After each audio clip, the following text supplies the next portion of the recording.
नमस्कार शेतकरी बांधवांनो, गोपीनाथ मुंडे शेतकरी सुरक्षा योजनेचे 2.65 कोटी रुपये अहिल्यानगरमध्ये प्रलंबित। ही सविस्तर माहिती या व्हिडिओच्या माध्यमातून आपण जाणून घेऊयात। मित्रांनो, तुमच्या जिल्ह्यामध्ये कधी हे पैसे जमा होणार आहेत, कधी शेतकऱ्यांना इतर जिल्ह्यातील सुरक्षा योजनेचे पैसे मिळणार आहेत, तेही आपण जाणून घेणार आहोत। व्हिडिओ पूर्ण बघा आणि आपल्या माझी माहिती या यूट्यूब चॅनलला सबस्क्राईब करा।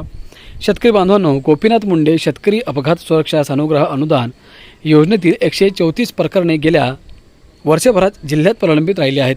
अपघातग्रस्त झालेले शेतकरी 2.65 कोटी रुपये अनुदानापासून वंचित आहेत।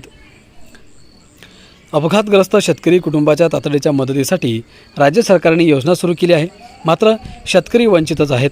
यापूर्वीच्या 2 वर्षात एकही प्रस्ताव प्रलंबित राहिलेला नसताना यंदा मात्र प्रस्ताव प्रलंबित राहिलेले आहेत।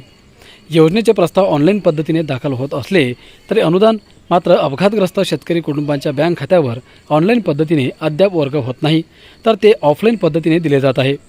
कृषी विभागाकडून या योजनेसंदर्भातील आकडेवारी उपलब्ध झाली। शेतकऱ्यांचा अपघाती मृत्यू किंवा कायमस्वरूपी अपंगत्व आल्यास त्यांच्या कुटुंबाला तातडीचा आधार मिळावा या उद्देशाने राज्य सरकारने गोपीनाथ मुंडे शेतकरी अपघात सुरक्षा सानुग्रह अनुदान योजना दिनांक 19 एप्रिल 2023 पासून सुरू केली। या योजनेअंतर्गत पात्र लाभार्थ्यांना 1 ते 2 लाख रुपयांपर्यंत मदत दिली जाते। वीज पडणे, सर्पदंश, पूरस्थिती, रस्ते अपघात, शेती कामादरम्यान होणारे अपघात अशा घटकांचा यामध्ये समावेश आहे। मदतीचा अर्ज सादर करण्याची प्रक्रिया महाडीबीटी प्रणालीवर ऑनलाईन पद्धतीने करण्यात आली आहे। ऑनलाईन प्रक्रियेमुळे अर्ज दाखल करणे, कागदपत्रांची तपासणी आणि मंजुरी अधिक पारदर्शक व जलद होईल असा दावा राज्य सरकारकडून केला जातो। तथापि जिल्ह्यातील अनेक लाभार्थी कुटुंबांना अर्ज मंजुरीनंतरही अनुदानाची प्रतीक्षा करावी लागत आहे। सन 2023 आणि 24 व 24 आणि 25 या 2 वर्षांमध्ये एकही प्रकरण प्रलंबित राहिले नव्हते। मात्र 2025 आणि 26 या आर्थिक वर्षात 390 प्रस्ताव दाखल झाले होते।